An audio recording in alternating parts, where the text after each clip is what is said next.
Hi everybody, thank you for joining us at the Mind, Body, Spirit for our Mustang Summit panel.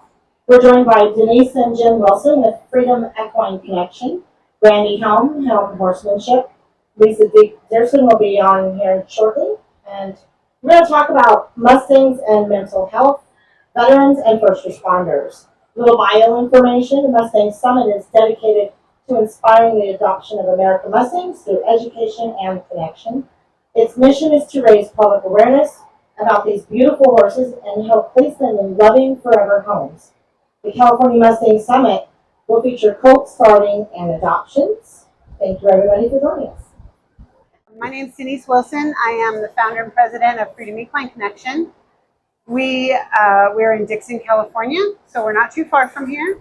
And we actually started helping first responders and veterans. And we have found that we actually have expanded to the community. We've helped homeless, youth, and homeless people, at-risk youth,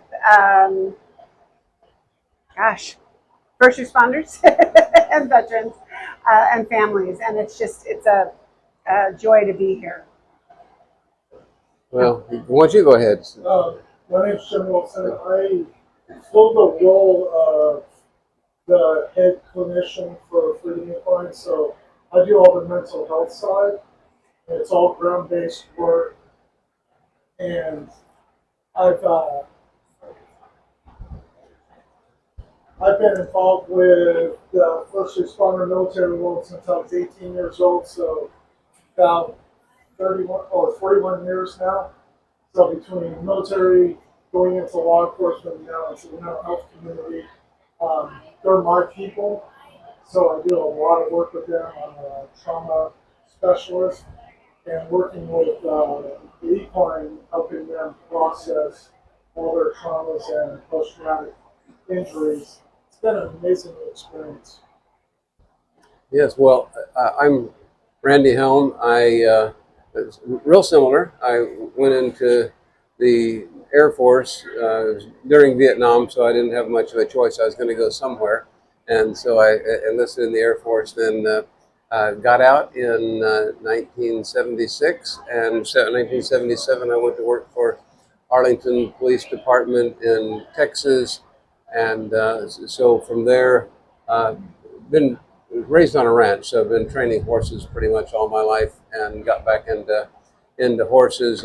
By that time, I was a chaplain with Scottsdale Police Department, and then one thing led to another, and I was hired to develop the wild horse inmate program for Arizona State Prison, and so we had inmates and wild horses, and we had maxed out at about 1,000 horses. It was an adoption center and trained for a lot of organizations. So pretty much military, law enforcement, first responders.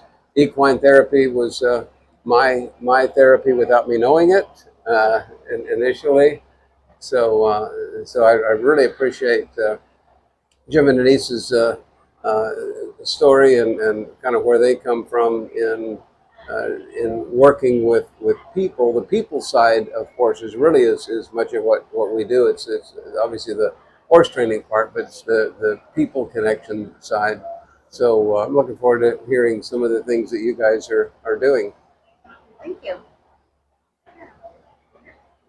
All right, so coming back to me, I've actually been a horsewoman for over 50 years. Got my first pony when I was 9, and didn't have any idea what I was going to do. It's just I loved horses. And then as the time went by, I found that being with her, just being with the pony, riding all the time, but also just spending time with her was wonderful. I enjoyed just being in her presence. I didn't know what was going on at the time. I didn't know there was a science behind all of that. But I instinctively would share her with my friends because I knew that it was an amazing gift. So I've always done that. And then as I became a mom, I had a daughter who was diagnosed bipolar. And so there were times that she actually would need some behavioral timeouts. But I always instinctively, again, knew not to take away her horse, never keep her away from her horses. And as she got older, she has told me that if she hadn't had horses, she would have taken her own life. Mm-hmm. So that's kind of how I ended up in this. I started reading more about it as I got older, and I found out that I could actually do this for people, Mm-hmm. lots of people, and do it intentionally. And so that's why I do it. I found the EGALA program and I got certified with that. And then I also am certified through the Arenas for Change and Horses for Mental Health. And we just got done with our mental health. May is a mental health month. We just got through with our Seeing Through Horses campaign, which is absolutely amazing. It's international, where we had over 95 different programs come together to bring awareness to what we do and fundraise. And it's amazing that now it's come out that what we do with horses is beneficial to humans. And we don't use the horses. They are our partners. What we do, there's like, he's my mental health professional. I'm the equine professional. And then we have the horses and they're part of the team. And we do this as a team. And they just are natural at it. Randy, can you talk a little bit about the difference of the Mustang in a program? Yeah. Because I don't think they are aware that Mustangs are something. Yeah, so the question is the difference in Mustangs versus other horses, and Mustangs certainly can. I think any horse that connection is going to be pretty powerful. What Mustangs bring in is that they're hyper aware, especially because they come out of the wild, so they pick up on feelings in a different way. I would tell people it's like having somebody with street smarts versus other forms of education. They read things, but the first Mustang I trained was 1994. I was 12 years old. Okay, maybe not. The first Mustang I trained, I went in to the pen and she whirled around, tried to kick me, and I thought, what am I getting into? And once she settled down, long story short, she became the best kids horse to this day I've ever owned. Once she realized it wasn't going to hurt her, and similar, I had we adopted 3 girls from the developmentally delayed foster care. One had autism, the other bipolar, and so seeing the horses, them interacting with horses, and the change there. But the Mustangs, when I developed the Wild Horse Inmate program, they're working specifically with untouched Mustangs, and so they start making those connections, and the horse. I think every one of the guys say, well, I thought I came in to train horses, but I'm the one that got trained. So they come, and with inmates, it was really powerful because the horse comes with a freeze brand on its neck. Every inmate, they can tell you their ADC or their correctional number, and it stays with them the rest of their life. They get out of prison, they get rearrested, they come back in, same ADC number. So I used to tell the guys, I said, all this Mustang has to do, one, the number places, or the mark places a value on them. Some people go, oh, that's a Mustang. It's, all the labels. The horse has to begin by exceeding the low expectations set for him, and eventually the negative becomes a positive. So many things there. But I think just the Mustangs connecting and trusting to have that first touch still never gets old for me. And so I think that's at least a significant part of it. And I think when you realize what Randy's talking about, when we introduce first responders in the military, because we train them to be hyper vigilant all the time as well. I mean, the ongoing joke with law enforcement, if you ask them where they're going to sit in a restaurant, they're sitting in the back with their back against the wall looking at the door because they're always hyper vigilant. And when you put these two amazing creatures together, a Mustang and a first responder, they're immediately hyper vigilant to each other and they're feeling each other out and watching over 7, 8 years of working in the equine therapy world. There's a relationship that's built off of let me feel you out, let me see where you're at, and you get within 4 to 10 feet of a horse, especially one that's hyper vigilant. They have you figured out before you even figure it out, and there's that connection that happens in a few minutes when we watch in the arenas. All ground-based work. It's like, hey, go out and introduce yourself to a horse. And these first responders, and even the families of first responders, because they pick up these behaviors, they naturally gravitate to those horses that are very hyper-vigilant because they feel connected. And it's a wonderful thing. But unlike Denise and Randy, I'm a city boy. I grew up in the middle of the Bay Area. Horses were something you went to the fair to watch or something like that. And I was really introduced after I left my law enforcement career. I was very sick. Came to find out there was an adrenal fatigue. And the best I ever felt is when we had purchased 2 horses, getting her back into the riding world. I would go into the stall with mine and just lay across his back. And all my swelling would go away, all my anxiety would kind of melt away, and he just held space for me. And it was like, oh. So And we had no idea at that time what was going on. We just knew it worked. so it was an amazing journey into it for me. Yeah. And on the psychology side of it, as much as like Randy was talking about building up that trust and that relationship with the horse, that's what we do with the people with the horses. When they come in, a lot of them never been around a horse, never touched a horse, never been in the same area of an at-liberty horse.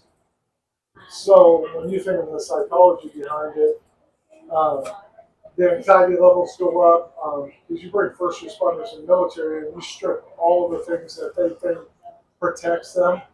And you said, just walk out there. They're looking at you like, no, I'm not going out there. But once they get out there, the magic happens. The horses start reading them, and they start gravitating towards each other. And we can immediately see the desensitizing of the humans.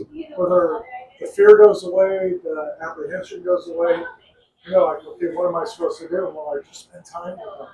We'll get to the talking parts. That's easy once they connect.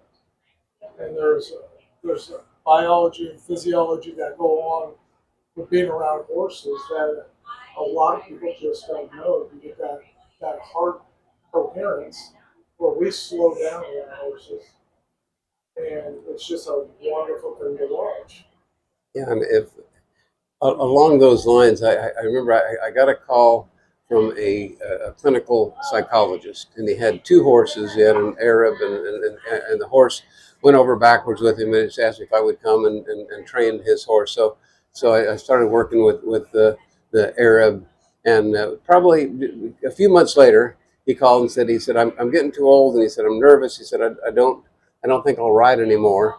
And this is if you're in the Arab world, this is a horse out of Bosque and Nabor, and so he said, I'll sell you the horse for $750, and they had 2 horses there, so I ended up getting involved because I had fallen in love with the horse. That's one of my weaknesses, and but horse people will understand what I'm getting ready to say.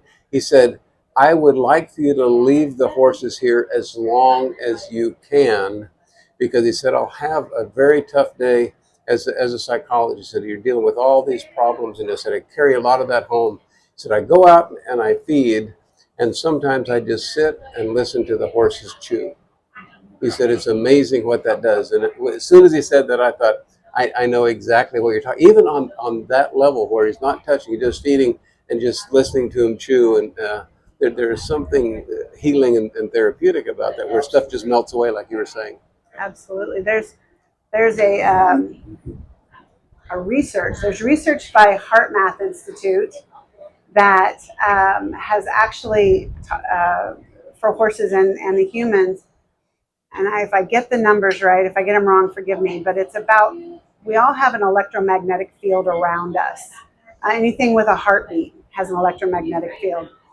And so I think people's is about 3 feet around us, and then a horse is about 5 times as much. So you don't even have to be next to or touching a horse for them to actually feel you. And I know people who ride, they understand, we've been told for all these years that, be careful when you get on a horse, they can feel what you're feeling. But we didn't know what it was before. Well, we do now. We know that there's a scientific reason behind it. And when we're in that connection with them, our hearts actually start to, a horse's heart is a lot bigger and beats a lot slower than ours, but it does bring our heartbeat down so that we can actually be in the moment with them. And that is a beautiful, beautiful place to be, especially in the when you're trying, to get some mental health help. You're actually intentionally there with them to get some healing. And those of us who know horses and who work with them, we understand something happened, or we did. Now we know why, and it's beautiful to know that everything that we've known all these years it's not in our heads. Right. Yeah. It's in our hearts. It's very interesting as a clinician. I'll bring people into an office setting, into my counseling office, and it'll take 2 to 3 sessions to even figure out what's going on with the person, doing intake, doing assessments, building up a rapport. And I joke with them, it's like, I'll see you as many times as you want, just pay me. I bring them out to the arena, and it's just a bigger, for me, it's just a bigger clinical setting. It's a big office. 15 minutes, this person wants to tell me their life story because of the horse, because of that connection, especially when you're dealing with first responders. We don't trust anybody. That's right. We're taught to question everything and then figure out the truth. You got somebody like that out there with a horse, especially, knowing the Mustang, that they have that natural, I don't trust anybody because I've been in the wild. You put those two together and they become best friends because, oh, I get you.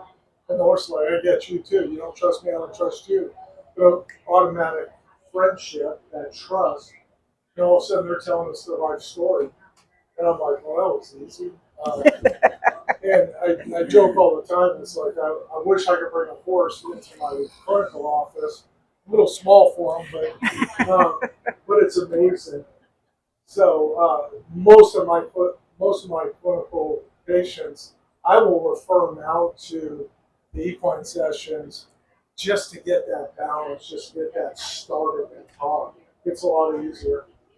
Yeah, a lot of what we do is actually can be an adjunct to talk therapy. So they do work hand in hand. We do get referrals from other clinicians in the area that sometimes people get stuck and they need to be able to move their body a little. Equine therapy or equine assisted therapy is actually, it's experiential. So when you're out in the arena with the horses, or you're out in the field, or wherever we choose to do it, your body's moving, and all of your senses are being used. Your sight, your smell, your hearing, your touch. I even say your taste, because sometimes when you're in the arena, you get a little sand in your mouth. Yeah. So your body is remembering everything that you're learning. And we have people call us months out after they've been with us, after they're done, and they'll be telling us new stories about the things that they're remembering, or that's coming up for them, that they learned in the arena months ago, and how it's still affecting them, and for the positive. Absolutely. Beautiful. And along those lines, one of the things, and we've said it in different ways, but working or horses in that environment just opens doors that we just, it would take a long time if we ever did. I've had my one of my horses been in on every yard at the prison, been at the women's prison a few times, but even the death row supermax yard, and to see people coming up and making that connection. But probably one of the most powerful things, I had a horse that came in severely abused, and I don't use that term lightly at all. And this horse, there were charges filed on the people that had been, it was a Mustang, been roped and drug out of a trailer, and had hobbled with pig and string. It was lame, had get drug into cactus, had cactus all that. It just was a mess. And so this horse is petrified of people. And I started working with a horse and got the horse come along. Didn't do any round time. I'm your, just petting, and the horse started following me around like a little puppy. And so I did the first cowboy church, and I do cowboy churches all over, but the first one, yeah, tomorrow morning. First one I did was for abused women, and it was more. So I didn't. There was halfway or like what are the centers where abused women can come in, shelters. That was the word I was looking for, and there were the psychotherapists, and so the attendance was really great, but. So I had worked with this horse some and started talking about this horse's journey and the abuse. And the horse had never been ridden. I had a saddle on. So in this clinic, I saddled the horse, and I told the ladies, I said, this horse never been ridden. But as far as the abuse, I want to emphasize the fact that the abuse did not change purpose or value, but we had to factor in the abuse to get there. And so I got on the horse, rode the horse around, and I looked around and there was Kleenexes being, I thought, okay, I've got to stay focused here. I will, because I cry easy. But what happened, I can't imagine why I did this. I said, anybody here, any ladies, you never ridden a Mustang and you'd like to? Lady, raise your hand. And so the second person on this horse was a woman who had gone through abuse. And at the end of that, I thought, for one thing, there's not a man that's ever going to stand up and say, let me tell you, ladies, and that wasn't my point at all. But let me talk about this horse and what this horse went through. At the end of that, I thought that was much more powerful than anything that I could have put together, any points or PowerPoint or whatever, just the visual and just the energy from this horse, kind-eyed, follow me around, So I think you take that and first responders and veterans, there's something that opens up within us with horses that we simply could not manufacture, in my opinion. Absolutely, yeah. And I can just kind of like that. We had a little girl. She was 13. She came, and this is a veteran. However, her uncle was one of our dispatchers at our PD, and he asked if she could come. So she came. She had been sexually abused by her father, and from the time for about 2 years, I guess it happened when she was really young. And by this time, she was about 13. But her uncle really wanted her to be seen, and we're like, absolutely, she can come. And so she came in. She wouldn't look at him, absolutely wouldn't look at him, which we really understood. So he backed up, and she and I would talk, but she would always keep her eyes downcast, her hands in her pockets, and she really wouldn't interact a whole lot. But she would go out and she would walk around with the horses some and be with them, and she'd some open up for a little bit, but not a whole lot. But that's okay. So then we saw her for several months, and she started to open up a little. She actually started to look at him and interact with him a bit. I have a gigantic warm blood, big old horse, and she's just this like a puppy dog, the same type of thing. And these two connected. So you've got this little girl and this big horse, and they became buddies in the arena, and they just connected. And by the end of this little girl's sessions, she was talking to us. She never told us what happened, but she would talk about her mom and her and their connection. And that's really what her mom wanted, was for her to come and be able to trust and connect with her. But we we wanted her to be able to at least externalize her story. So we had her walk, one of her last sessions, we had her walk around with the horse, and we told her that we didn't know the horse's story before it came, and we really don't know much about it. But we said, go ahead and tell us the story about this horse that she had already connected with. And so she sat down, we gave her a little clipboard and a little piece of paper, and she just wrote her little heart out, and she wrote her story externalized on this horse. Now, there wasn't any sexuality about it, but the horse had been abused in her story.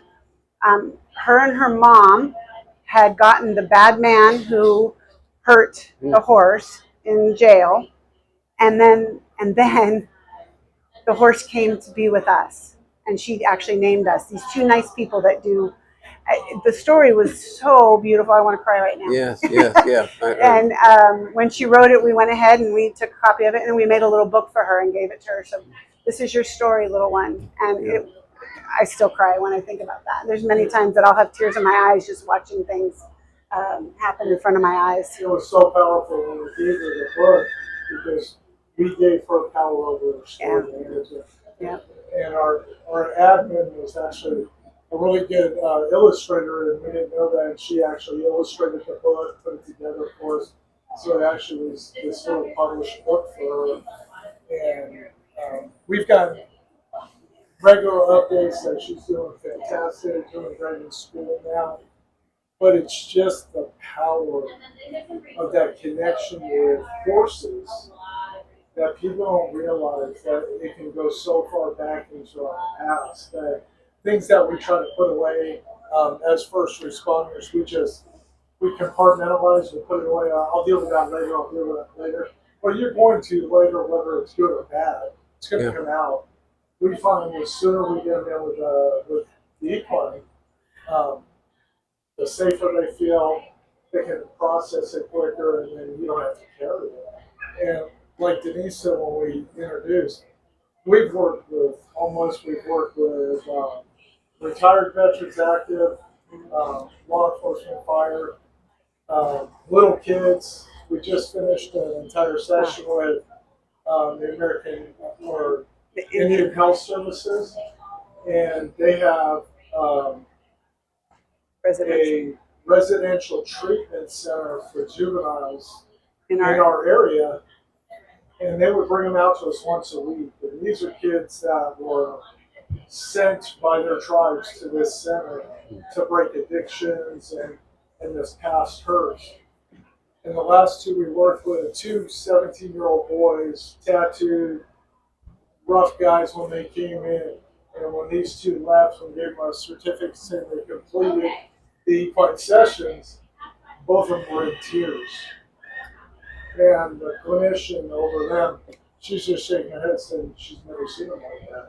And it was just amazing the connection they made with the horses. It was a 10-week series, of intensive, And so once a week for 10 weeks, these young people would come out, and there were times that we were just the clinician, because one of their clinicians came with us or came with them, and then we were there, and we would just be watching the work being done. And sometimes we thought nothing was happening, and they were, they're rough, tough guys, and they would be given a survey at the end, and one of the things that they could actually mark if they wanted to was, they were like, it was good, it was okay, or it was a waste of time.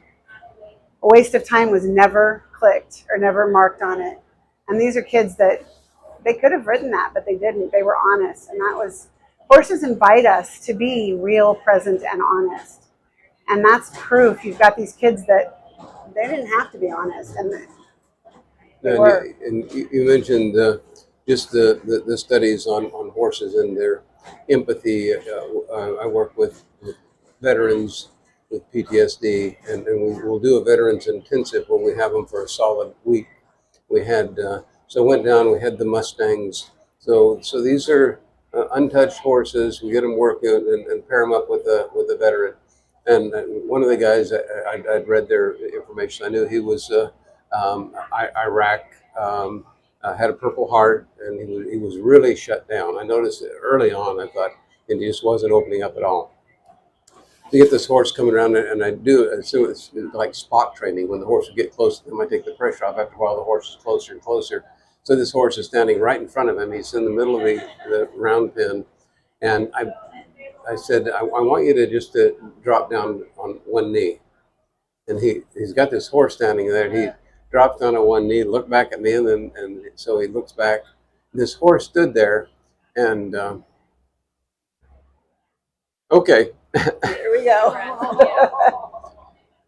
You do edit out any emotion because I wanted this tough cowboy persona not to go away. But I'll never forget that the horse put her nose right in his face, and he started crying. All these tough veterans, I don't think it was a dry eye there, but he talked later about just how overwhelmed he was. But so I and we've talked about, in first responders, you have a critical incident, you try to get everybody together, whatever, but it takes time for them to process. And I think so often horses open up something within us and kind of break down those barriers that we would either couldn't or would take a long time to, okay, somebody else talk now. I think that's one of the safe things with horses is, as much as we, as clinicians, we tell everybody there's confidentiality when we talk to you. You always think like you're a person, you can talk. You can talk to somebody else. You can consult with another clinician. We tell them go out and talk to the horse. I promise you, they'll never tell us what you tell them. And we make light of it, but people love that. Like, I can go tell this horse anything, and it's never coming back. And I think that's one of the things as when you're dealing with anybody really, but especially first responders and military, we're very guarded on what we tell people and how we tell them and in what context we tell them. With the horses, all that's gone. You can tell them anything. And they come back. I'm going to steal one of your stories. Okay, go for it. We had a sergeant from a local prison. And 3 of his friends in that prison had completed suicide within 3 months. We had a really bad summer one year, and his peer support team reached out to us and said that he really needs equine therapy. And I'm like, all right. So he comes out, Native American, guy towered over me, and I'm 6'1". Just a big guy, just carried him like, I'm fine. He gets out there, and it took about 5 minutes for him to walk down, and the horse followed him to the end of the arena. And they stood there, and we could hear him crying from the other side of the arena. And we're like, oh, okay, he's unpacking. Yeah. And he comes back, spent the whole entire session down there. We never spoke to him. Comes back, and he goes, oh, I can't wait till I can come back and laugh with the horse again. And we turned and looked at each other like, okay, that'd be great. But that was his safe spot to unpack his pain. And he did it with, that was a big one. With our, right? our big warm blood. She catches all the heartbeats. She really does. But I think that's the thing is, any one of these, and the horses aren't trained to do this. No, and they're all at liberty. This is instinctual all at for liberty. horse. As much training as we go through for equine assisted therapy and the learning, and all these week-long intensive courses that we go to, we can take any horse, bring them out there, and they would do the same thing. And that's the beauty of the way horses were created and designed. They're the best clinicians I've ever met. Yeah, when you were talking, I remembered we had a number of documentaries on this. We'd have media out of the program periodically, and I was walking by and I didn't hover around the guys. There was one of the guys, and I knew his story. He was 41 years old at that point, and he'd been in and out of the system since he was 8. And so he's the journalist said, so what's the biggest thing you've gotten out of the program? without hesitation. So when she said that, I kind of stopped. I wonder what he's going to say.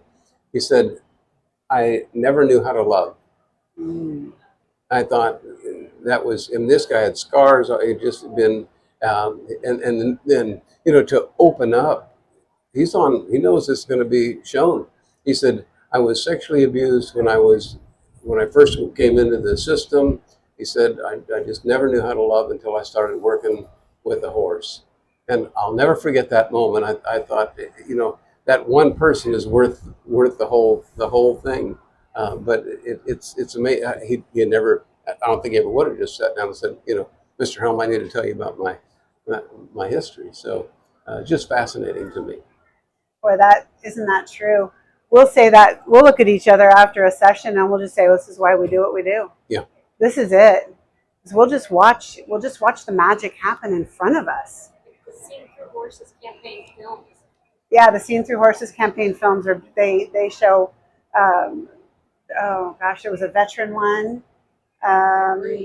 There was a grief one. Breathe, yeah, breathe. And then there was a lady who had gone through grief, and the horse helped her. Honestly, I can't remember the whole stories, but there's also one about a lady. This one is about her going out. She's a corporate. She was a lady who was high in the corporate world, if I remember correctly, and she wanted to work with this one horse over here, and that horse kept walking away. But this one over here that she didn't want to work with kept coming over. And I guess during a few sessions this happened, and finally, if I remember correctly, she spent some time with this horse, and this one showed her where she was able to process where she needed to go.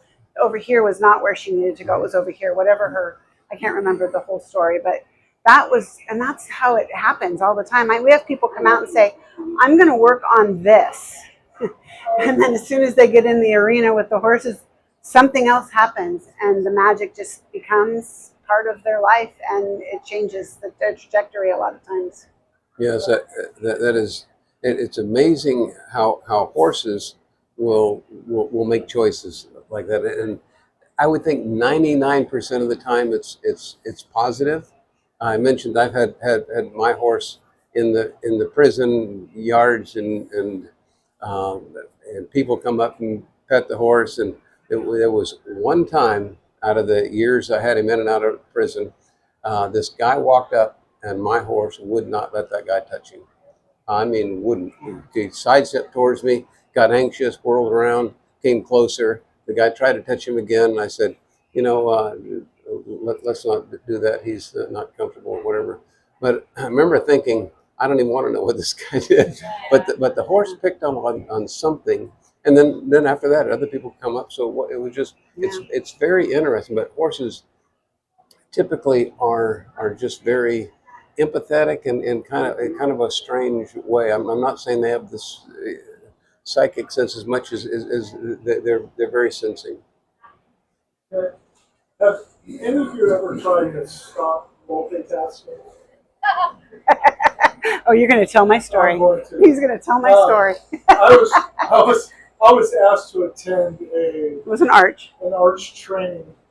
So my wife was like, "You really need to go to this training." I'm like, "Well, I get it all from you." And she goes, "No, you need to go." So we went there, and I got picked to be a client through one, and it was really very experiential and helped me work through some of the stuff.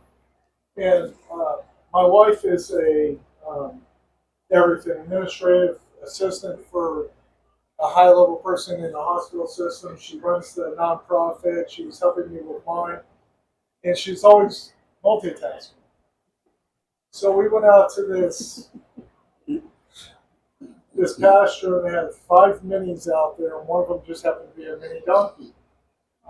And she was told, just go deal with one thing, because you're always trying to deal with so much. Just pick one thing to deal with.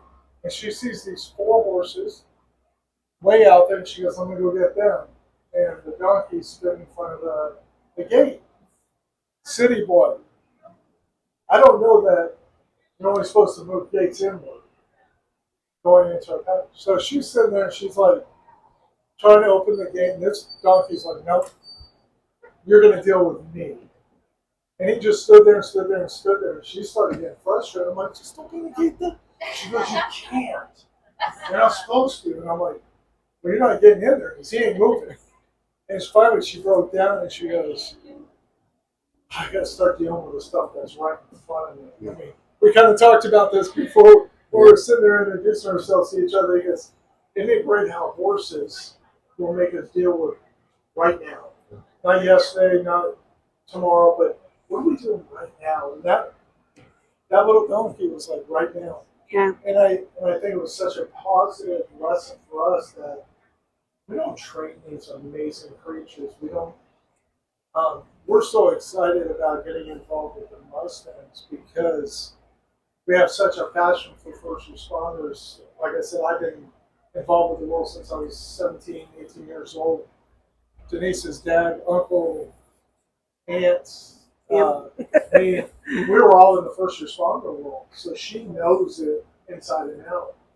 And to find a horse that is the parallel to us, that walks that walk of hypervigilance and that not trusting because you've never been touched. You don't know what to expect. And to watch out here, and I don't know if you've gotten to watch out here, as they're starting to slowly touch them and slowly starting to get to know them. That's what, when you're approaching a first responder or a veteran, we're like, don't rush up on us and hug us. But it's an amazing thing to watch the counseling process with it. Yes. Yes and amen. Yes, So, absolutely. First, we're going to ask if anyone has any questions. okay. If anybody has any questions that they want to ask. Or answers. We'll You take. started the prison program in Arizona? Yes. That movie, The Mustangs, from about 6 years So- ago, was that based on that? It was partially. So the crew, the production crew, right? So the question is, was our prison the catalyst kind of for the Mustang movie, and so we were involved in a portion of it as far as they took pictures, interviewed inmates, and all that. Once it came out, I was kind of glad we weren't the focal point. Nevada was that they just put in so many stereotypes of horses and inmates. I think the story kind of got lost, but I was probably too close to be objective. But so yeah, they did come out, and then me and a couple of former inmates went to the premiere, and I thought it was good in that it really let people know that these programs exist and they do help people. So they have a similar program in Nevada, or There's one there's really a good one in Nevada at Carson City, Nevada. Excellent program. So and Colorado's kind of rebooting theirs. They had the premier one, in my opinion. We modeled ours after them. I know that's going to shock you, but politics got involved and it kind of got shut down. They're trying to get it going again. Great program. Wyoming has an inmate program on a little smaller scale. So there are some other programs. Nevada has a great one though. Happening Oh, so the Cowboy Church. Yeah. So we'll start 8:30 in the morning with a Cowboy Church, and started. I've done Cowboy Church in the prison. We and I do. Literally 90% of my preaching is from horseback. I use the horse as an illustration. So I met Lisa. I think that was the USA Today documentary when I think I first met you. That was in Sedona years back, and so it opened up a lot of doors. I ended up traveling around. I did Cowboy Church, for instance, Canada and country. I did big country western concerts and take my horse in it. Did Denmark. I was doing clinics over there. They said, could you do a Cowboy Church? So we're in this old, like 1490s, whatever, cathedral, and went in and had my cowboy hat. I told the priest, I said, I don't have to wear my hat. Oh, no, you need to wear your hat. Then they have this spiral thing that the priest speaks from. I said, I definitely don't want it. He said, oh, you need to go. So anyway, it's opened up a horses have opened up a lot of doors. They make me look better than I am.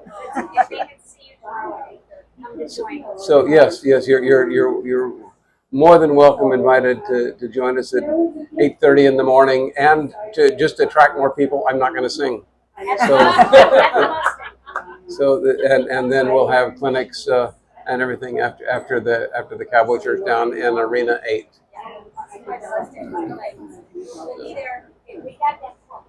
Okay, now we have about 5 more minutes. Any more questions?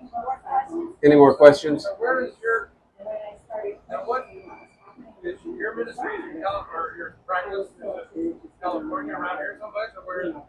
It's here in Dixon, California. Yeah, just down the road about an hour. And if anybody knows where UC Davis is, that's pretty famous. We're just right next door.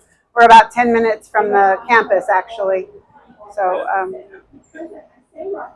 So you're a psychologist on staff there? Or yeah, ish. I am. I'm for Free Equine. I'm their head clinician.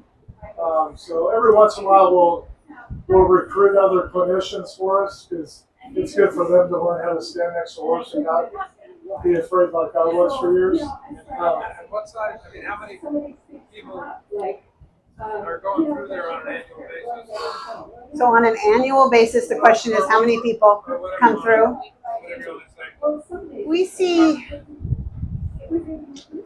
So our program is pretty small right now. We're still building. I still have a full-time job that actually pays because we are a nonprofit. I always say heavy on the non. All of our funds go back into taking care of the horses.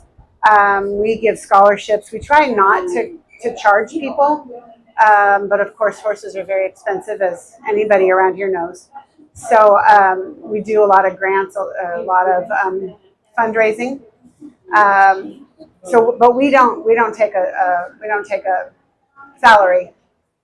So we're still really small. So there's 2 of us. We have some volunteers that come in and work with us. I have a teacher. We do equine assisted learning as well, horse-powered reading, which is amazing. We talk about that a whole lot, but it's beautiful. It helps the behavioral. We have 6 horses that we work with. So, I'm sorry, so did you, how many people are coming through? Oh, so people coming through. Pardon? Yeah, about 100 people a year at this point. And then are they, some go for a little, some go for a lot? Exactly. Some people come for just a couple sessions. Like I said at the beginning, it can be an adjunct to talk therapy. So as he has said that he has clients that he sees in the office setting, and sometimes he'll bring them out. We also have some other clinicians in our area that have come out for demonstrations so that we can get the awareness out there and they see the value.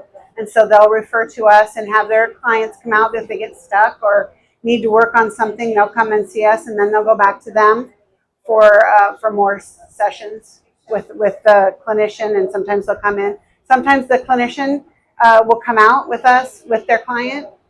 So there's a lot of different ways that it can be done. So we have a mix of people come directly to Yeah.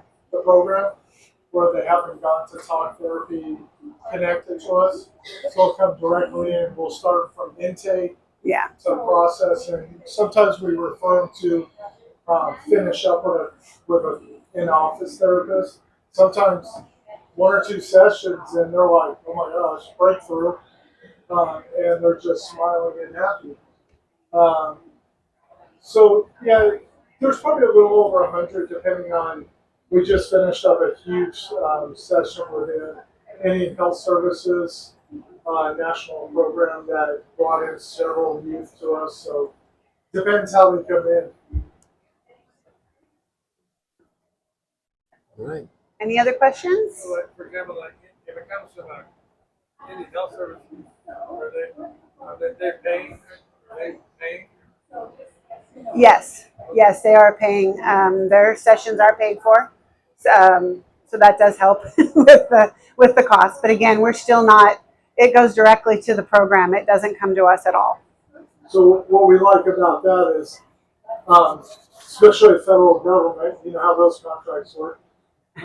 They'll come in and they negotiate up, And we take that money, and when people come in that we know that absolutely need it, and they're like, we can't afford this, like, don't worry, we're not asking for anything. Just, we have this money that's coming in, and we can use it to continue to care for the horses while we bring people in that otherwise couldn't afford this type of thing. They can have scholarships, yeah. Okay, so we're gonna talk about post-production and reform. Wrap up. I'm going to I introduce the world. thank you, Lisa, and appreciate everybody Yes, coming thank out. you. And if you get a chance, swing by the Arena 8. There we go. I knew I'd come up with it and say hi. So thank you, guys. Thank you. Thank you. Thank you. I'm an activating Mustang.